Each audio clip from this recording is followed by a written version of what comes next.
Welcome back to the Dad Chronicle. I'm your host, Alex Albisu. This is episode 147. It's pretty clear that we're in some pretty unprecedented times here in the United States. Last week, a lot of folks in the United States and even probably worldwide saw the death of Charlie Kirk, politically assassinated, speaking to some college kids in Utah. And while I didn't necessarily agree with the things that Charlie Kirk said, the principle of it in that our free speech is being affected, in one way or another is really concerning to me. And that spiraled a bit into a lot of just the online rhetoric that we see today and a lot of the doom scrolling, things like that. It's put me in a really negative headspace. Not just that event. It's really the culmination of, the last several years. There's just such animosity, I guess you could say, between both sides of the political fence. And it's created a real sense of struggle for me and my mental health.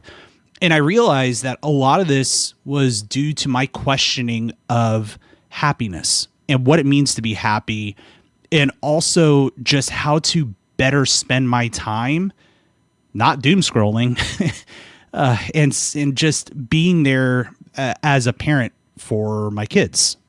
I remember back to a conversation I had with Wendi Dunford, who you all are likely familiar with if you've been listening to the show for a while. She's a licensed clinical therapist and somebody that has provided a lot of value to this show. And we were able to sync up in person earlier this year during the TMS Vegas event. And I wanted to have her back on the show to talk about this sense of happiness and to bring some real practical ways that we can avoid doom scrolling and so on to create a good boundary and to, achieve this balance. And so today I have Wendi on this show, and I really encourage you to listen to this whole thing. There's a lot of really good tidbits. And we start out by talking about the way our use of social media impacts our happiness and how we can recalibrate our approach to this. We can really use a dose of maybe a reality check on how that use hurts us and therefore impacts our kids. We talk about the importance of real and meaningful personal connections. We know that the number one contributing factor to overall happiness over a lifespan is good, strong social connection. And finally, we talk about how to create more opportunities for happiness. Rather than just waiting for them to come to us, we actually have to do something and be proactive about it. Please welcome back to the show, Wendi Dunford. Wendi Dunford, welcome back to the Dad Chronicle. How are you? I'm well. Thank you so much for having me. Excited to be here. It's so awesome to chat with you again. It was an absolute pleasure to see you at TMS Vegas earlier this year. Spent a little bit of time with all of those hooligans. Got to see you while we were doing a little bit of the mini golf, and we started chatting about this topic that we're going to bring up, which I think is really relevant, especially given the unfortunate circumstances over the past week. But before we jump into a whole lot of that, let's remind people about who you are, some of your credentials. Maybe we just start there. Yeah. Okay. So my name is Wendi Dunford. I am a licensed clinical social worker. Have had way too many years doing this. Should I sound positive about that? Yes. 25 years of doing this. No. And I love being guests on podcasts. It's very fun. And I've started a new venture that we can talk about a little bit later, where I'm sort of trying to bring the education you may not have gotten in school on mental health to the masses. So, just enjoying trying to help people, feel a little better. It's always great hearing your perspectives, whether that be just some of the work that you've done with Frog Pants and the times you've been on this show. It's always good for me personally as somebody that is a parent, and I know that talking to the other listeners, your point of view, talking about anxiety and some of the mental health pieces, especially around parenting, it's a great level set for all of us over here. So thank you for making the time. Absolutely. And I want to start off first of all talking about some of the work that you've been doing around happiness, around the kind of the mental health aspects of kind of what happiness is and what it isn't. And I'm wanting to start there, especially as somebody who is thinking a lot about the events over the last week. Unfortunately, Charlie Kirk was the victim of a political assassination. With that comes a whole lot of noise on people's social media, varying degrees of negativity, other things that fuel, for me personally, and I'm sure others out there, a whole lot of anxiety about the direction perhaps our country is headed, what it means for a parent to be, sending their kids to school when these shootings are happening. All of this cyclones in my head, Wendi, and I'm sure everybody else's. So, take us through kind of your thoughts on how people process this and kind of return to that center of perhaps happiness. Yeah. Well, I'm gonna back us way further back into the 90s really quick to give some context, because I think this is a little bit helpful when the scary stuff is right in your face, and literally in your hand and you're staring at it all day, is really, we have very little perspective in that moment, right? And so I want to back us out really quick just to talk about some things leading up to how to handle some of this with all the scariness. You'll appreciate it when I get there, I promise. Okay, let's. I trust you. Take me on the journey. Let's go on a journey. Let's go in time. I want everyone to wear rugby shirts and Gerbeau jeans in your minds, right? We're getting into the 90s, and there was a real turn in psychology in the 90s. It's when the positive psychology movement really got going, and Martin Seligman, there's lots of names you can look up to find some of their original early work, and really was shifting the conversation about mental health from, really, we weren't even calling it mental health at the time, right? It was the pathologizing of our mental experiences and our emotional lives forever and ever and ever.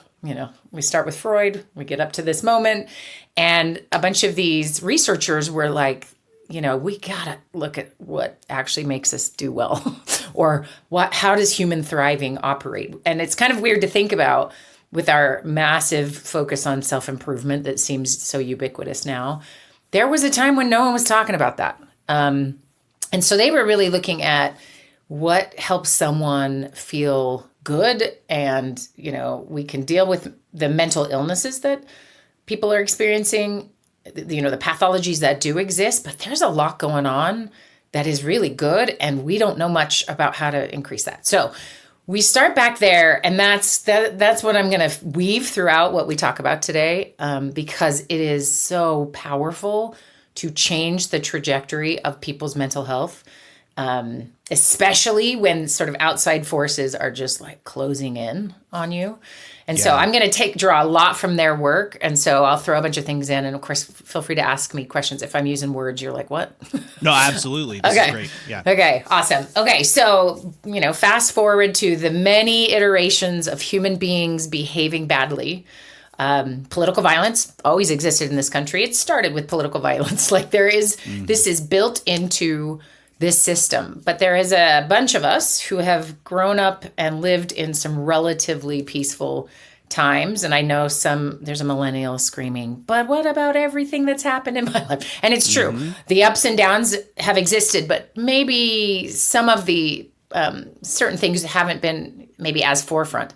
The reality is why that is probably the case is because we were younger and we weren't paying attention like people now pay attention. So a lot of this, and we can talk about what different facets of this, but you are ingesting, consuming daily, 190,000% more of the news than you would when you were a kid in 2004, right? Or whatever your experience might have been.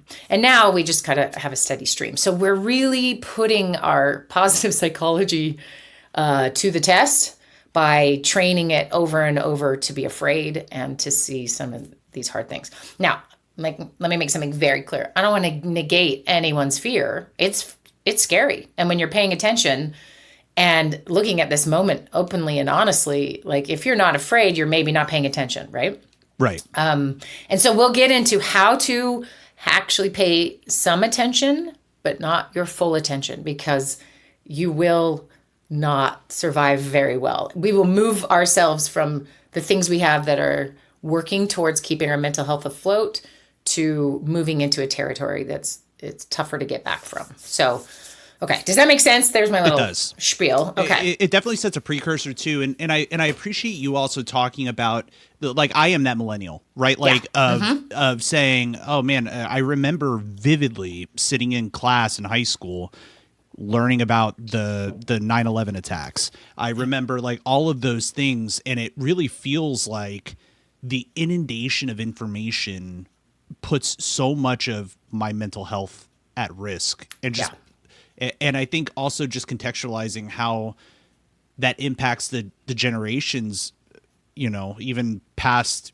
you and me, right? Like our kids, like how do we set them up for success? All that. Absolutely. Yeah, we will definitely get into that. But you bring up a good point. Your 9/11 experience. Just the other day, my kid needed to, write his parents' experience of 9/11. He's 16, and so he's asking us about it. And as we talked, we just like kept going and telling details. And, wow. I was like, I'm the old guy talking about World War II. You can feel it's interesting. And, he was very like into it and wanted to know what we think. And what was wild is I was very newly married. We didn't have a TV. We were just poor and didn't have a TV. Right. And so we heard it on the radio, like the old times, and how we had to go to work to see TVs and then sit with other people who were crowded around TVs. That was our experience. So just take anything that's bad that's happened in the last, say 9 months. You are often watching, reading, seeing detailed, gory accounts by yourself, right? You aren't collectively gathering with someone. So because humans need this. So what do is we gather online, right? And in that gathering online, we have all the various facets that usually aren't controlled like they would be sitting with 10 colleagues in front of a TV in 2001, right? And so we've got a lot of human tendencies that go into play that backfire with the internet in ways that just no generation, no group of people on earth have ever experienced before. So if you sometimes think, what is wrong with all of us? There is some stuff that we are dealing with that no one ever dealt with before. But I find a lot of hope in that every generation, the olds are going to complain about the youngs and their technology. I think it was Socrates who said that it's going to melt everyone's brain, this crazy thing called writing, or the radio was going to entrap all of our children and destroy them. So, there's no shortage of being scared of this stuff. And then the younger people are just natives, right? And they know how to do it. But there is some neuroscience at play here that we can find a balance. So that's my goal today, is that I'm not going to demonize all the stuff we love to do, but also we can really use a dose of maybe a reality check on how that use hurts us and therefore interacts or impacts our kids. Just the other day I was thinking, I can't fathom having small children right now because of a few things, but one being how tempting it would be to just scroll my phone because it's so boring. So boring watching a baby do things, or, you want to just escape a little or have a little mental candy or something, right? And I don't know, when my kids were little, I would go to a park and talk to humans, and that was as fun as it got. And and then phones came out, and it was a slow burn there. And so I have a different experience, I think, than maybe you do and folks with younger kids, because it is so tempting to just leave, get sucked into some of these spaces while you are actively trying to be present with kids. So we'll go into that a little bit too. Yeah. Yes. 100% on all of those things. As the father of two young kids, one of them born in, COVID time, like that. Yeah. It creates a whole new way of parenting and new challenges. And it all really stems from, I think, the devices that we now have all this information in the palms of our hands. So how do we get to a point? Like, what are some of the reasonable things that we should think about as we're doom scrolling, keeping that mindset of of like what's important, pulling ourselves away from some of that. Yeah. Well, I'm going to have you do something interactive with me real quick. Okay. And anyone listening can do the same thing. So I want you to pull out your phone. Okay. And I'm going to make $1 million bet that no one is further than 4 inches from their phone.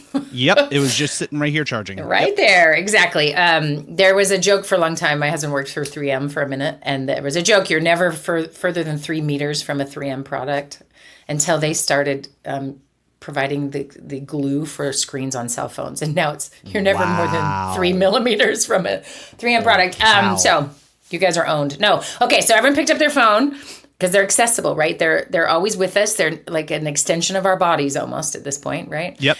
And I want you to go through, if you have an iPhone, I can talk in iPhone language. I don't know how Androids work. I don't even know how to turn them on. I've tried. It's really complicated to me.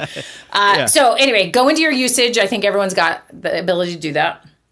And I want you to just look really quick at how many hours in a day you spend. And you don't have to reveal anything, but if you feel like it, you can. Look at a daily usage. And then the more important part is, what are you doing in that usage? Okay, so we're going to start with some real honest look at this. And just what do our numbers look like? And so when I have people do this, they're often like, oh, that's more than I thought. Or, yeah, that seems about right. Or, ooh, I don't like that. And often, I'm working with people on time management sometimes, and they're just like, I have no time. And then we do this process, and we're like, oh, you have 4 hours you contributed to the algorithm on Instagram. So I think you do have some time, but how do you get that back, or how do you manage this is a different question. Okay, so that's step one. Everyone's got their little number, right? Then I want everyone to go to their drug of choice, and right where it is. Your brain has memorized the app, where you put your thumb. You could do it in your sleep. If you fumbled around in the dark, picked up your phone, I could say, find your Facebook app, and you would know, or whatever it is. So pull yours up. Could be anything. And then I want you to do this with me. So if it is some kind of scrolling, because scrolling specifically, I like to joke that the moment the world got is really in trouble was when the eternal scroll was invented. And it's because it gives our brain every neurochemical sort of behavioral trick of the trade all in one thing, right? So I will just get a steady stream of some dopamine. And dopamine is the neurochemical that gets us to want to do something, right? So motivation, it moves us to the next thing. It helps us get stuff done. It excites us because we want the end goal. So maybe we're working on a project. We want to get to the finish. Dopamine is released in these various really healthy human behaviors that help us feel good, right? Dopamine gets hijacked really easily by various substances or behaviors. So, for example, you're going to have a 225% increase in dopamine if you use nicotine. That's a giant jump, right? Wow. You're going to feel great, blah, blah, blah. And I could list out, I know cocaine's 400. These are off the top of my head, so maybe they've changed. Cocaine's 400, and then methamphetamines is 13 or 1400 or 1100, something like that. Which is why when someone is, having problems with meth, they can't do anything else. Like nothing is as motivating as what the brain does on some of these drugs, right? So that is this like insane part of the neurochemical spectrum here. But when we pick up our phones, we are getting dopamine. And so as we are scrolling and this eternal scroll is happening, we have to use a little thing called willpower, which is very finite. Or, have you even heard of it? And we usually run out of it by like 1 or 2 p.m. every day, And so we have this, our neurology like loves this. It's giving us a little energy. I don't know if you've ever been like real sleepy and then you pull out your phone and you start scrolling and you wake up. You are now awake. So it is a mood enhancer, an energy giver. It will bring you some joy. I mean, you're going to laugh, you're going to whatever, right? So it is a little pill dispenser in our hand. And so all that is like fine for the most part, right? Except when we get into the doom part. And then the other invention I don't love is the 24-hour news cycle. Mm-hmm. And so you combine those two things that I can look forever. My brain rewards me for looking forever. And there is sources of attention getting negativity. So we have a negativity bias to our brains. It's what keeps us alive. It's saved us for all of evolution, which is something might be scary over there, pay attention. Something peaceful, lovely, and cute over here will get our attention for a minute and maybe feel a little bit good, but it's not going to keep us, scrolling all day long. So the negativity really works. The drama. I remember the first time any sort of reality TV was coming out, and I was like, why would anyone watch that? That's so, what? Ugh, I hate all of that. And then I went, oh, no.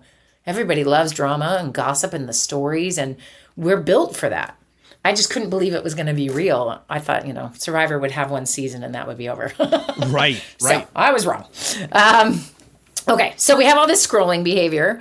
And so what I want you to do, you got your app open, you got whatever you like. Would you mind telling us what it is? It's Instagram, and I'll tell you what, literally I open up Instagram, and the thing that I see is like, important update about Charlie Kirk's shooter radicalization. And I'm like, whew. Yep. You can kind of see where the algorithm threw me.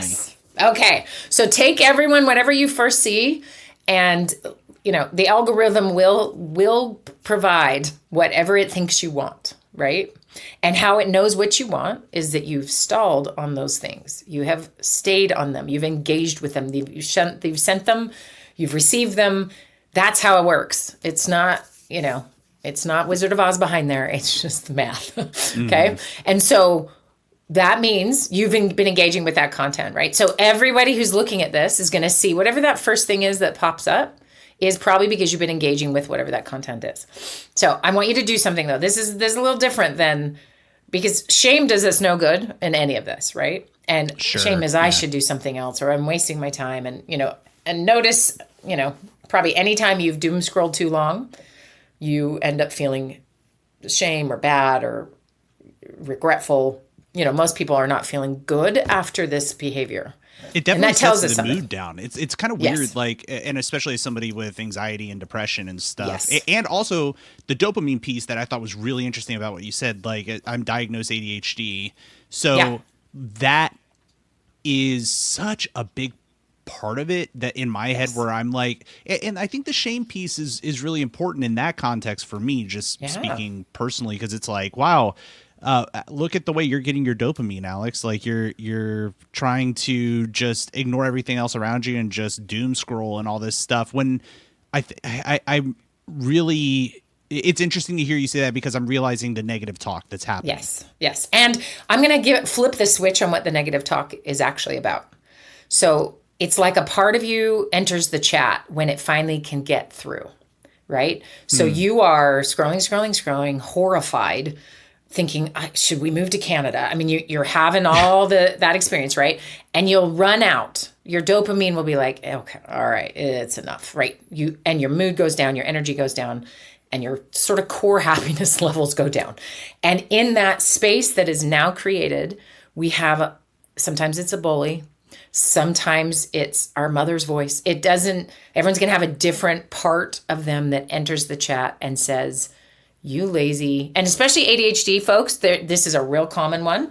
You're very smart. You can get amazing things done when you get the hyper focus on, like all these things happening that are assets and superpowers of ADHD. But the flip side is always this sort of shame bit, which is I have better expectations of you, or you should, all the shoulds, or what a waste of time, or how, and those parts or voices can come in and be real mean, right?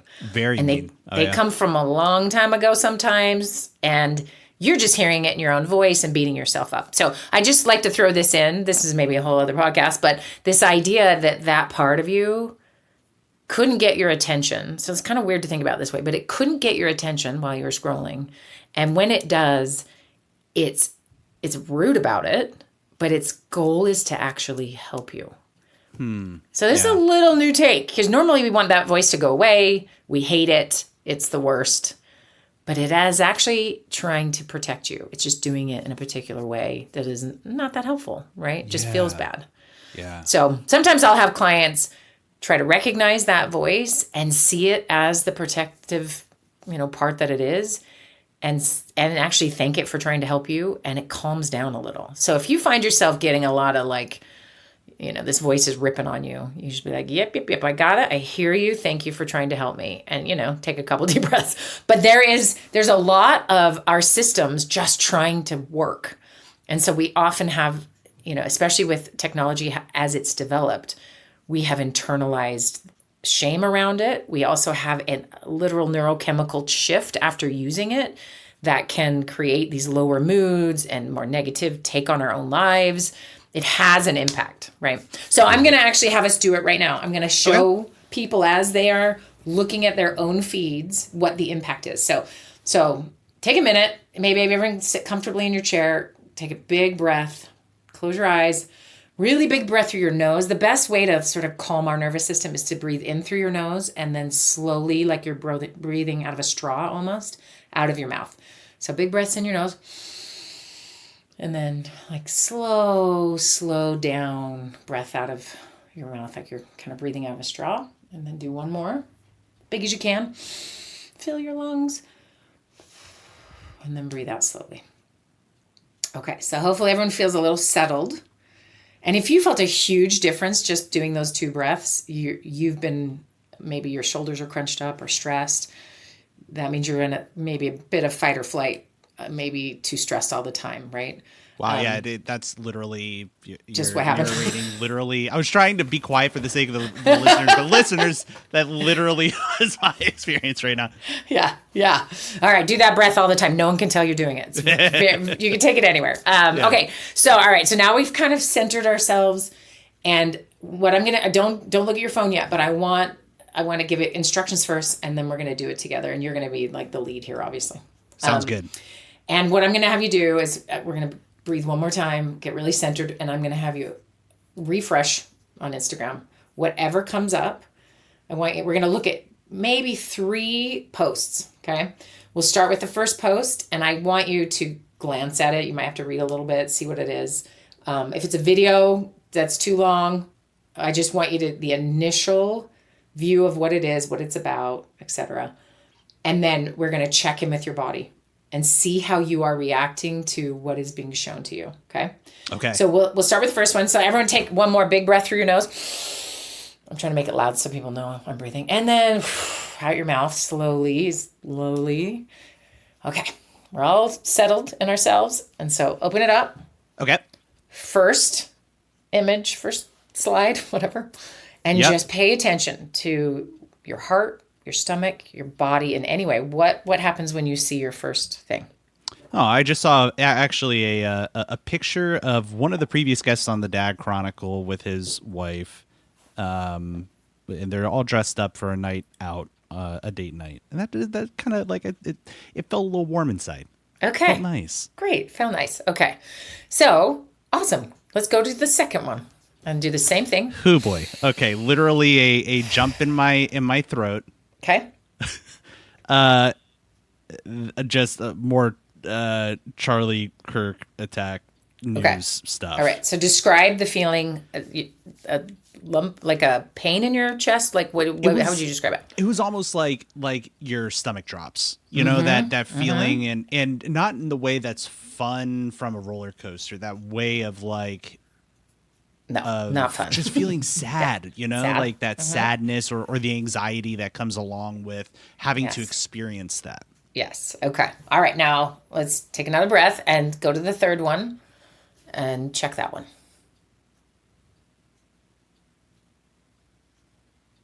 It's some kind of a thing for Peacemaker, if you've ever seen that, on HBO. It makes me smile a little bit because it's funny. Okay.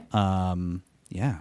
Okay. So thank you for revealing your top 3. But what we learn, right, is that it's a roller coaster.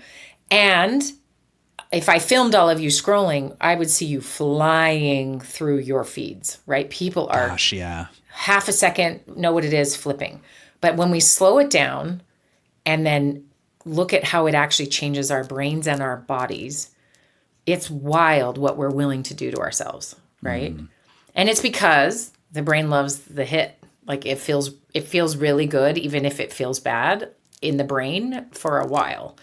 And that righteous anger feeling or that I need to see what's happening. I work with a lot of people. I have a lot of them do social media fasts for like 6 weeks, and their concern in doing it is always the same. First of all, everyone wants to, by the way, they all want to. They're like, yes, I would please love to. help me. And I love it when I do. Yeah. And then the concern is, when we really get into it, I'm afraid I won't know what's going on in the world. And so one mantra I like to tell people or have them think about is like, what's going to happen while you're not paying attention? Literally everything that was already going to happen. Because we have this is a human tendency. So imagine we're in our villages of 150 people, which is kind of our best use of human social collateral. Like that's our best size. You're in a group of 150 people. You find out that somebody has a weird rash and they can't stop vomiting. And you're like, oh, guess what? I need to tell other people. How do we help this person? Also, how do we stay away? Is this contagious? We are going to have a response as our little tribe. That news is really important for us. We need to wake up to that news because it gets our attention, right? And so you can see that value. But what we're doing when we use the internet is that we are taking the 150 billion neighbors and we're taking everything they've experienced and we are rejecting it. We're absorbing it. We're changing our minds about it. We are being absolutely altered bit by bit, sometimes in bigger bits, by what we are consuming. And our brain's built for the one piece of gossip in our little tiny village, right? So the overwhelm, and this what leads to, so teenagers now, they call it brain rot, their own brain rot, which I love that they own it. They're all really like, oh, it's just my brain rot. You're like, oh, guys. But that's kind of the result in that you are, and for us as parents and as adults, we might experience, we feel less motivated. I mean, kids are having the same thing, but they react a little differently. But we're feeling less motivated. We're making plans in our heads to do things that we maybe wouldn't otherwise because we're just trying to feel better. It also might be we're behaving in ways that are not healthy for us, trying to escape from all of that, right? We have our other things going on anyway. And so the vicious cycle is actually when we're feeling crappy, we will then go back to our little pill dispensary and get another hit so we don't feel as bad. So this is where that cyclical, and none of us are maybe in addiction territory where we've lost our jobs and no one will talk to us and our family has left us levels, but we are in early levels of addictive behavior when it comes to this because it's created to do that. Yeah. So it's real tricky. So I would love to challenge everyone to do this self-inventory, like body inventory of looking at what is coming at you and recognizing that it is built for you, right? It is built to get you. It's fascinating when you're with someone who's very different from you and then you compare what the algorithm shows each of you.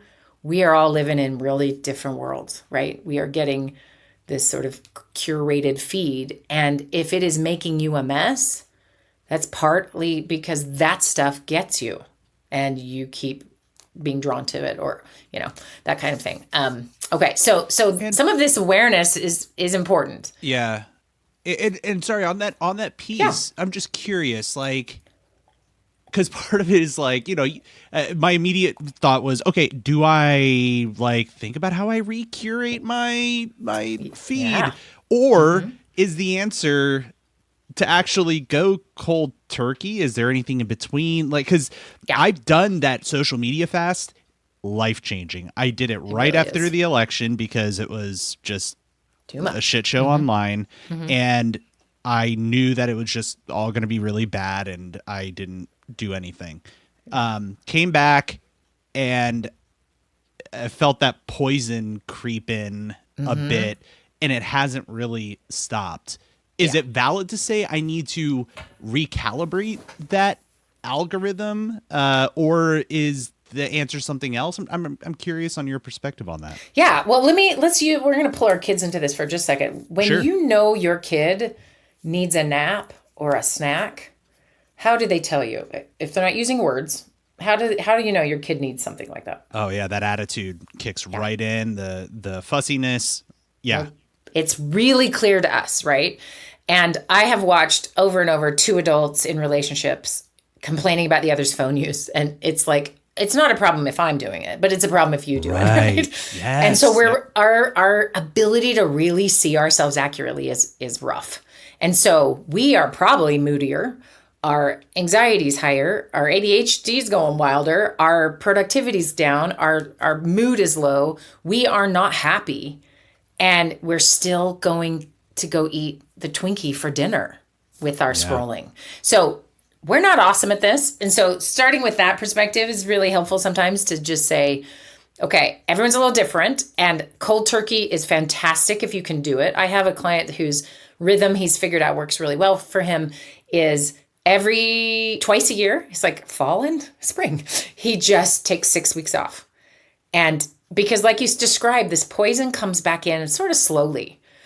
And you can actually keep it from ever being too bad because you got your next round in October of getting 6 weeks off. So there is value in that, absolutely. Some people, that's a little too hard for them. So here's what I would say on the other end of that is to do what I was just describing. Go through one at a time and mute anything that makes you feel crappy. And you can do this for 6 weeks if you want. You can add everyone back. You can unmute your crazy uncle and let's read his rantings again if you really want to. But what I like to do is I have people do this with me, and I will say, how does that one make you feel?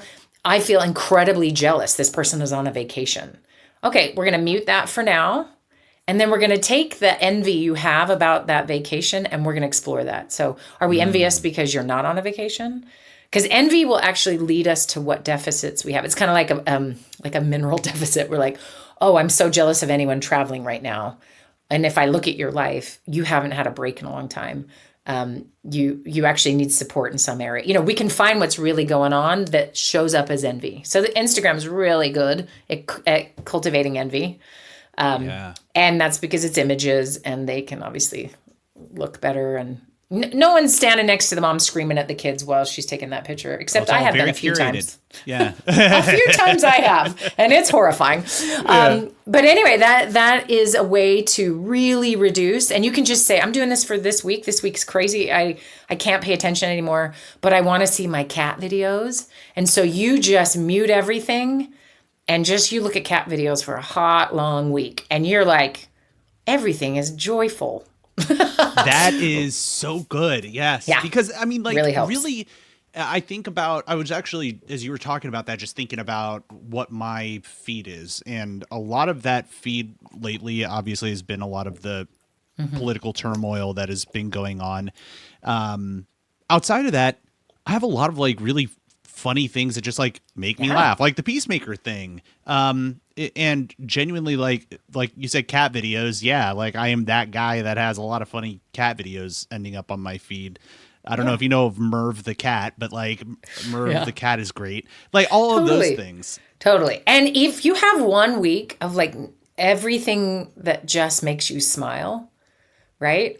And this is where we get back to the positive psychology movement a little bit, right? Is we're doing a massive, unqualified study as a society, right? If I were a researcher and I wanted to look at all of this, how does scrolling and being on your phone 5 to 6 hours a day and ingesting all these horrible things and seeing a violent murder or, you know, whatever the things are they're coming across, what does that do to somebody? I would never get approval. It is 100% unethical to do any of the things we're doing. So I often think of it like this. You know, if you've ever, and parents might have done some of this with their kids, some occupational therapy, or if you've been injured and you do physical therapy, if you think of how small that movement is they're doing with the kid to help him hold a pencil, and they do it an hour a week, right? And they come and they help him hold his hand right, or you're rehabbing a knee or an ankle injury and it hurts, but they're just moving in subtle ways and it builds and builds and builds. We are doing the same thing, but with our brains. And we're doing it without, you know, approval from the health of for anyone, right? And so what all we're doing is saying, hey, listen, I didn't sign up to have my brain rotted. So what I could do is curate my own experience. It's being curated for you, so don't act like it's neutral. It's not. But if you curate your own, and even just to give yourself a real break, And notice, why am I grabbing my phone? Am I trying to avoid something, right? So the little kid thing I thought I brought up earlier, there's just a lot of sitting around. There's a lot of walking around. There's a lot of wiping butts and all the things you got to do. Yeah. And to have, we crave other adult conversations. Like there's needs that go unmet while you're parenting young children. And so our brain is going to crave that. And if it can get it from a podcast or it can get it from some other form, you're going to do it.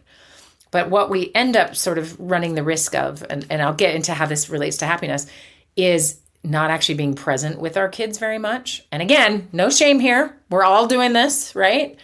But we all feel guilty for it, right? And there's a reason. Again, that warning signal of, hey, I'm just trying to protect you from maybe your kid needs a little more from you, or this time flies by. You know, everyone says that. I remember being so annoyed when they'd be like, oh, enjoy them while they're little. And it was always some old lady by herself enjoying her retirement. And I was like, I don't want to hear from you. Yeah, I'm in the thick of it and you're just sitting there. Drowning with these 3 boys running over me, you know. But it does go fast. And if we're not present, we miss a lot of it. And we actually are going to be less happy in the future because of regret. And we're less happy now. So, maybe we should get into some of this, of what actually makes us happy. Yeah. And what it is, what it isn't, and then what we can do about it. Because so often we're just living and we don't maybe think in terms of, you know, maybe we're like, okay, I'm going to avoid this thing because it makes me so feel unwell, right? Yeah. Yeah. And I think that what you're talking about with what is happiness, what isn't, this sense of like, assuming what you think is happy. And I think it all ties back to that algorithm, because you're maybe that envy piece as well a little bit. When you were saying that kind of resonated with me a bit, where, I think we make assumptions sometimes of what happiness means to us. So what should we be looking for in qualities that would make us happy at our core? Yes. Okay. So, And then as we're doing this, you're going to hear and notice the things that are the opposite. So, for example, being in sort of a really positive relationship, whether that's your romantic relationship or friendships, right? Think about that while raising kids. It gets tricky, right? I have to talk to that mom whose kid also plays soccer on my kid's team, right? Or maybe it's my best friend. I don't know. But there's a lot of social interactions as parents, especially with kids in school, that are forced on you and maybe don't give you all the good feelings, right? But if we really need, and we do know this, we know this from the Harvard study that's, 85 years of data. We know that the number one contributing factor to overall happiness over a lifespan is good, strong social connection. So we know that's a powerful principle in positive psychology. We can all say, oh yeah, I get that, right? But let's put into perspective what we're not doing to build those relationships and then what we are doing. So we'll just take that for an example. Think of maybe scrolling or sitting on the couch too long, or saying no because we're feeling anxious to some event where we could be connecting. It could be just we're too busy. It could be little kids always interrupt while I'm trying to talk to someone. I can't create these relationships. It's hard, right? Yeah. And so really putting some emphasis on some of these factors, and I'll go into some more, but that's one off the top of my head that really, really is important, is having good, strong social connections. So when we look important, at it, yeah, especially I think dads like me huge. Working from home, and then I'm not getting out of the house other than to go pick up my daughter at school. It's like right, yeah. And so we could add some. Let's just take you for a second. We can add a coffee break with a buddy or a colleague, or one of my new favorite things is clients using what's it called? Bumble BFF, and they just find a friend in their city who likes to read and sit at this coffee shop with them, and it's just super low key, and everyone's just like looking for a buddy because so many people are feeling lonely and disconnected. And so there's ways and to do some of this, but it needs to be sort of a conscious effort. So often take the scrolling for example. Does that make you feel closer to people? Sometimes, right? Sometimes someone's post will make you feel connected. But again, it's you and their 300,000 followers. It's not fully the one-on-one sometimes we need, right? But can it be a piece of it? Sure. Are your internet friends a piece of this? Absolutely. But a real face-to-face person is going to be pretty important for most people, especially in the trenches of parenting. So that somebody who gets it, someone who wants to just rip on it with you a little, or just gets it when you're like, everyone's barfing, I can't come, So we need those kinds of things because so sorry, I'm kind of jumping back to the definition of happiness for a second, but what it is and what it isn't, I think is really powerful. So I had a very cool opportunity this summer to be a teaching assistant at Harvard for a happiness class. And I came in not as the professor, but I came in as the therapy expert and had just such amazing access to these students. It was super fun. And we did a lot of really fun work together. Everyone's crying on the last day, which I don't think happens in the stats department very often, but it was just a blast. And we really got deep and we went into all of the science of positive psychology. And I was nervous, I haven't worked in academics very much. And so I was like, hey, they're all going to be smart and naughty. I don't know what I was expecting. And they ended up being brilliant, but super emotionally intelligent and just really so many lovely people. It was really diverse and fun. I loved it. And one of the things we figured out together as we went through what to do and not to do is to define happiness in some different ways than maybe we've been doing that. So I'm going to just throw you under the bus here for a second with your answer. How would you define happiness? And like when people I just want to be happier, what are we even talking about? What do you think happiness is? Gosh, the way that I've been trying to process this personally is a lot of it's actually more of like the absence of my anxiety or my depression or just being conscious of the blessings that I have, like realizing that there are a lot of things in my life and people in my life that would make me happy and being more aware of that. Yeah, that's awesome. Okay. Right. You should have been in the class. Everyone had varying different definitions. Kind of the most common one often is, I just want to feel good. Like I want to feel happy. Yeah. I want to be, and I want it like as if it's a consistent state. When will I be happy? Right. As opposed to what is actually going on. So if happiness as an emotional experience or joy or, all those good feelings, if that was a permanent state, we'd all be in trouble. There would be no plumbing, right? No one would get anything done. Yeah. And it would also mean sadness was a permanent state, or anger was a permanent state, or anxiety was a permanent state. We are built to have these things come and go. And often when people really understand that it comes and goes, and they just kind of have to breathe through it, feel through it, it will end. There's a lot of power in understanding that. Because sometimes, our brain will absolutely tell us the story. This will never end. A client a week will say, if I open this can of worms, there is no bottom. And there is always a bottom, and it's usually way closer to the top than you think. It's, they come in, they go out, and if we don't process, that's where we get in trouble and things go sideways. And so happiness is a state, just like sadness, like any of these other things. Would we like more of it? Yes. If it was all the time, trust me, you wouldn't even remember it. You would quickly, it wouldn't be that great. So the absence of some other feelings is maybe calm and maybe these feelings of awe or joy or happiness, right? Awesome.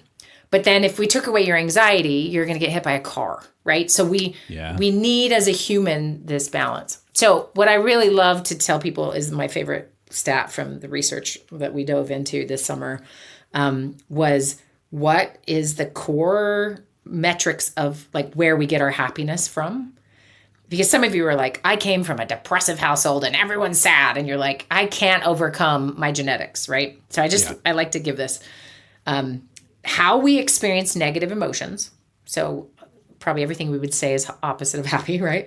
How we experience them is 50% of that experience is inheritable, which kind of sounds high. Like, oh no, half of this means I get this from some family member, right? Then we've got 35% of how we experience well-being comes from our genetics. And then 32% of our life satisfaction kind of comes from there. And then here's my favorite part. 0%. This is zero genetic link to experiencing positive emotions. And that's what we're talking about. Happiness is a positive emotion. We can fill in a bunch of different words. Joy, awe, calm, happy, content. Zero of that depends on who your parents were or anybody else. But here's what's key is we have to be intentional. So we know about 50% of all this is biology. 10% is our circumstances, and circumstances can be real rough, right? And they come and go. But 40%, which is almost 50, guys, 40% is our intention and our ability to create more positive emotions. So that would be the other thing I would really, if we can dive into a little bit, is just how to have more positive experiences rather than just waiting for them to come to us. We actually have to do something and be proactive about it. So can I ask what you do that is on purpose to increase some positive emotions in your life? Do you have any sort of... Speaking of just having to work from home all the time and that, I've kind of started to create more of that social community I signed up for this like burn boot camp thing down the street. Nice. Okay. And so it's like a big group class, seeing the same people, working out with one of my best friends, being able to do some of that raises, I just feel a lot better when I do that. It's a great way to start my day, and it kind of sets a tone a bit for the rest of the day, and maybe how I would manage challenging situations. Okay, love it. That's because you're incorporating a couple of things that we know you have to do. So there is an acronym here for people who want to take some notes.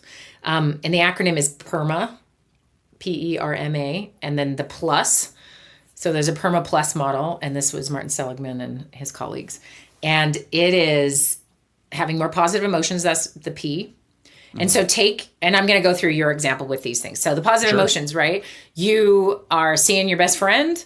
You are a little bit of sunshine, maybe a walk, maybe a couple of things that just have increased your access to some feeling positive. Yeah. And then the E stands for engagement. And that is where we create flow, right? That's like killing it on a video game. It could be, writing. It could be sports. It could be anything where our skill set and the moment kind of meet and we feel good. You might be experiencing that as hyper-focus sometimes, right? These flow states. So that's engagement. So that means some meaningful work, right? So, being able to engage in your community. Okay. And then R is relationships, which I talked about a little bit, the positive relationships. And you are definitely doing that. So you're engaging, you have positive emotions, and you're seeing your best friend, and you're hanging out with other humans and building some connections. So there's that positive relationship. And then M is for meaning. And meaning can be real big and meaning can be real small, right? So meaning might just be, this means a lot for humans to gather, right? It could be that small of a definition of the meaning, or whatever else you might take from it, right? It could be something like, and then the proceeds go to help, rescue cats or something. I'm on cats today. There's a lot of cats. Hey, I'm good with it. And then the A is accomplishment, and that is getting something done and feeling proud of the work you've done. And so you probably feel that after every workout. Then the plus is nutrition, exercise, sleep. Like, we can do everything right, but if we don't have some decent decent sleep, we are not happy. If we don't have decent nutrition and moving our bodies around, we're not happy. So you hit almost everything on the PERMA Plus model. Way to go. Yeah, I was about to say, even the accomplishment, like I actually, that accomplishment piece has been pretty prevalent for me in a lot of that stuff, and thinking about like how I've been able to be, like increasing my weight, being a lot more, having more endurance, like things like that. Yeah. And as you were saying all that, I'm like, oh my God, yeah, this absolutely jives with what I've been experiencing. You're doing it 100%. And that is, one thing I really like people to think about is what the research really shows us is that you have to start being happy before you ever get happy. Most of us think I will be happy. Our brains literally do this too, so nobody's fault here. But I will be happy when.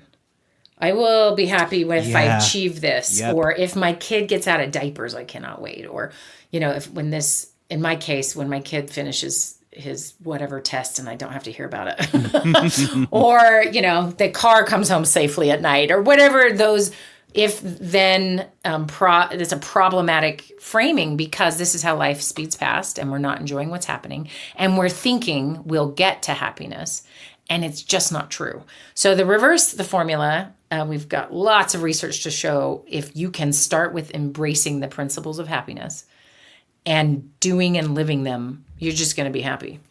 It's just, you will increase your happiness. So if you think about that, like your example, you weren't probably thinking like, I'm going to make myself happier, but you did a thing that meets all the criteria of how you increase this happiness principle. So if we can think about it. It's like a side effect almost. Yeah. Yes, exactly. And and what we do is we think of it as happiness first. So now I'm going to have you pick one thing in your life that you're currently not doing anything with. Did you think you were doing therapy today, by the way? No. This is, this is great.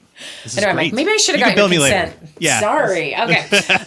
But take something you're currently not doing that might align with any of those topics, which is positive emotions, relationship engagement, meaning, accomplishment, health, sleep. You're not doing a great job of it at the moment. And we want to switch it. We want to engage in it. So we're thinking, okay, I want to be happy doing this thing. I'm starting with being happy, and then we're going to apply some of this to it. Do you have an example of something? Yeah.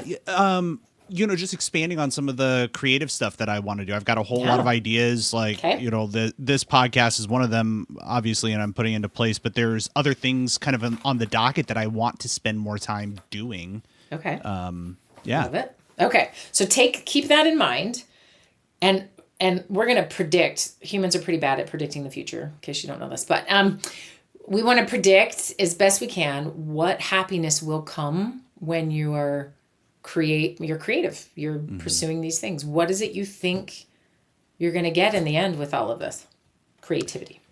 I think just like a sense of outlet, and.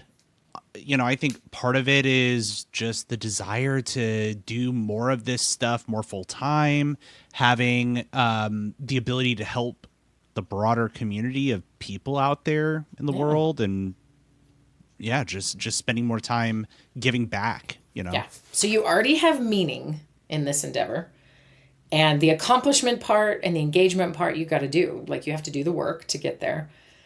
You're already noting relationships and positive relationships. And so we're going to just start with, so I live in Minnesota and I became a Vikings fan because I have to. It's like a law when you work there or when you live there.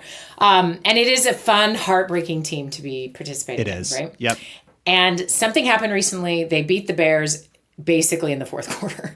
And we have a new quarterback. He got hurt before the season last year. He was a rookie last year, got hurt. So he has not played one snap of NFL football. And he's a young kid, And so they're down.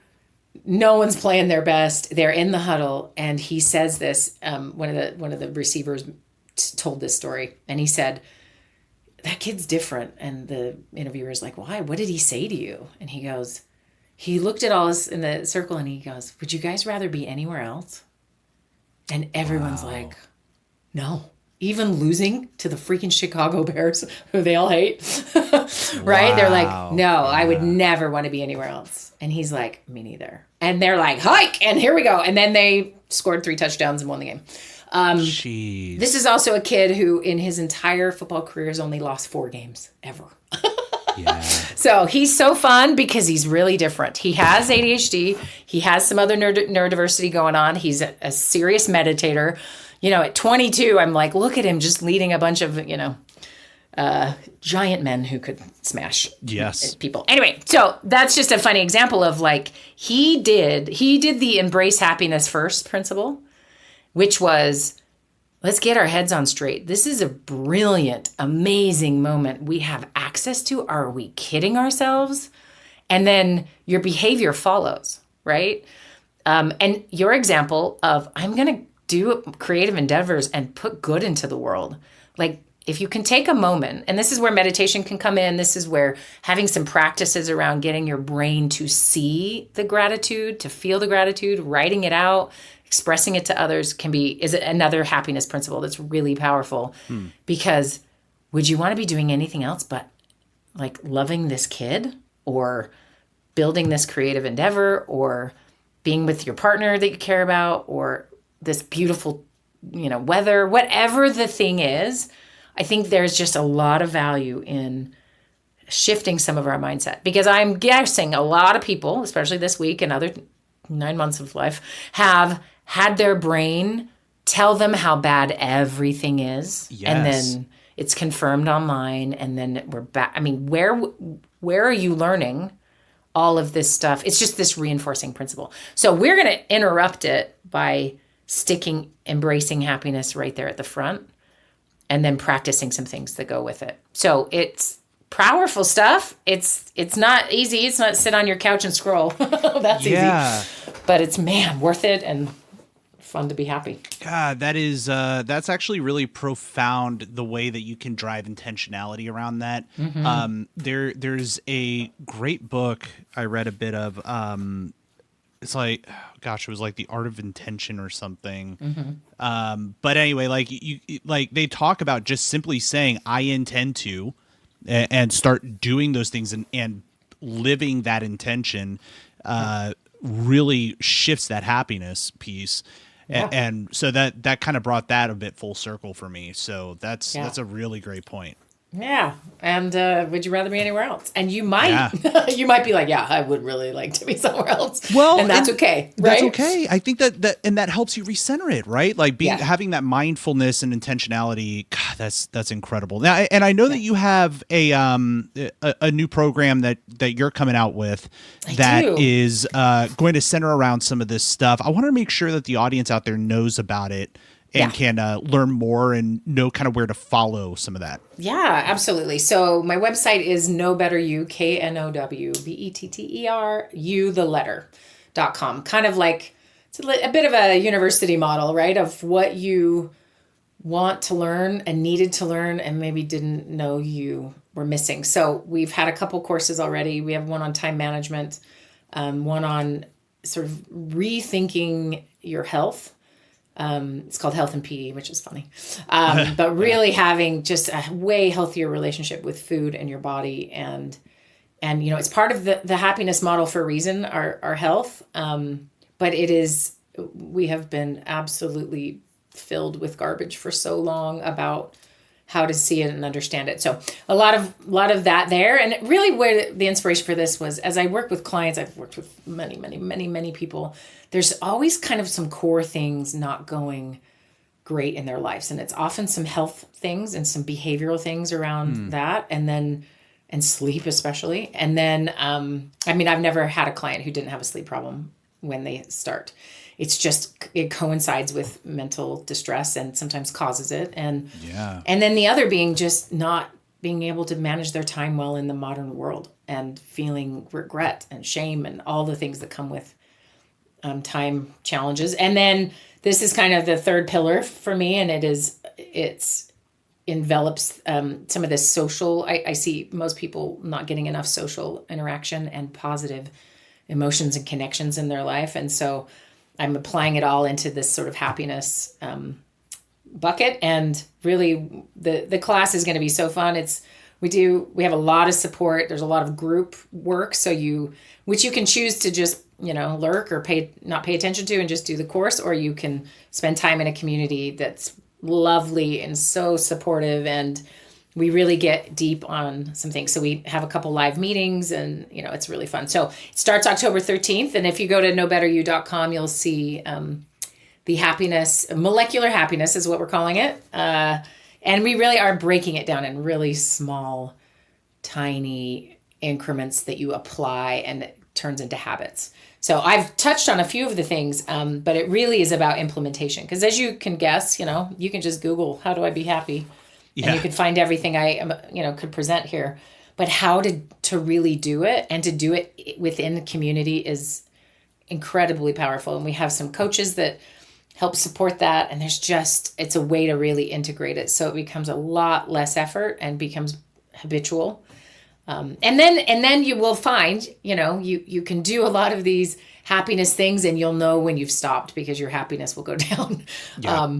And you will also find that, you can actually behave happy and become happier, which is really fun to do that with people. So yeah, check it out. I'd love to have anyone join us. And if anyone has any questions, you can email me at HEY@NoBetterYou.com.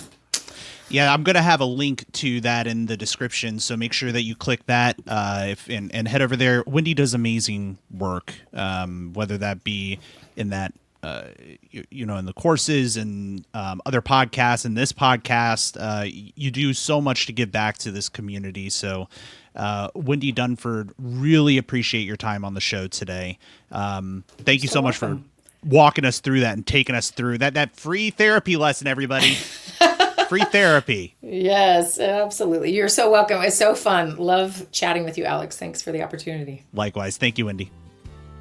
Thank you again, Wendi, for being on the show. It is just always awesome to have her and her perspective on how to just bring those practical applications when it comes to mental health, happiness, and so on. I definitely needed to hear a lot of those things. I'm going to put a lot of that stuff into practice. And I would encourage you also to just take the time that you need in order to process a lot of the things that have been happening lately. Find the right balance for you. And also check out what Wendi is putting together as far as her course and any of the other great resources that she has. A link to that stuff is going to be in the show notes. And for what it's worth, if you'd like to support what we are doing here to bring these sorts of messages and this sort of community, this support to parents, you can support us by heading over to supportadad.com and become a patron.